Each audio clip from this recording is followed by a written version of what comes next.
ബിസ്മില്ലാഹിർ റഹ്മാനിർ റഹീം. നമുക്ക് എന്തെങ്കിലും ടെൻഷൻ വന്നാൽ, എന്തെങ്കിലും ഒരു പ്രശ്നം വന്നാൽ, വേദന, കടച്ചിൽ, എന്തെങ്കിലും അസുഖങ്ങൾ വന്നു കഴിഞ്ഞാൽ നമ്മളെന്താ കാട്ടുക?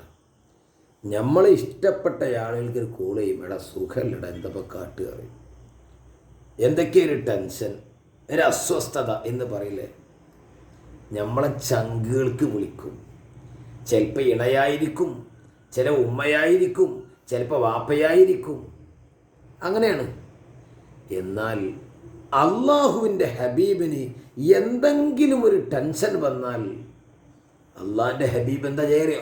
വക്കാന സല്ലല്ലാഹു അലൈഹി വസല്ലം ഇദാ ഹസബഹു, ഹബീബിനെ ടെൻഷൻ ആക്കിയാൽ, അംറുൻ എന്തെങ്കിലും ഒരു കാര്യം, ബാദറ ഇല സ്വലാ, നിസ്കാരത്തിലേക്ക് ഹബീബ് ഉണരും, പെട്ടെന്ന് വുളു എടുത്ത് നിസ്കരിക്കാൻ വേണ്ടി നിൽക്കും.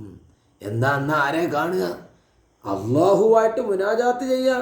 ഏറ്റവും ഇഷ്ടപ്പെട്ട അള്ളാഹുവായിട്ട്, ഖലീലായ ഹബീബായ അള്ളാഹുവിൻ്റെ ഹബീബിൻ്റെ മെഹബൂബായ അള്ളാഹുവായിട്ട് മുനാജാത്ത് നടത്തും. അപ്പം എല്ലാ ടെൻഷനും പോകും. ഞമ്മക്കും അങ്ങനെ കഴിയണം, ശ്രമിച്ചാൽ കഴിയും. അള്ളാഹുവിൻ്റെ സിഫാത്തിലൂടെ അങ്ങനെ ഓടി, അതിലെങ്ങനെ കറങ്ങി, ഈമാനുമായി ബന്ധപ്പെട്ട് ഈ പ്രപഞ്ചത്തിലൂടെ നോക്കി അള്ളാഹുവിനെ കണ്ട് ആ മുഷാഹദയുടെ അവസ്ഥയ്ക്ക് വന്നാൽ ഞമ്മക്കും അള്ളാഹു അക്ബർ എന്ന് പറയുമ്പോൾ ബഹുരസം ലഭിക്കും. അള്ളാഹു ഇതൊക്കെ അനുഭവിക്കാൻ നമുക്ക് തൗഫീക്ക് നൽകട്ടെ. അൽഹംദുലില്ലാഹ്.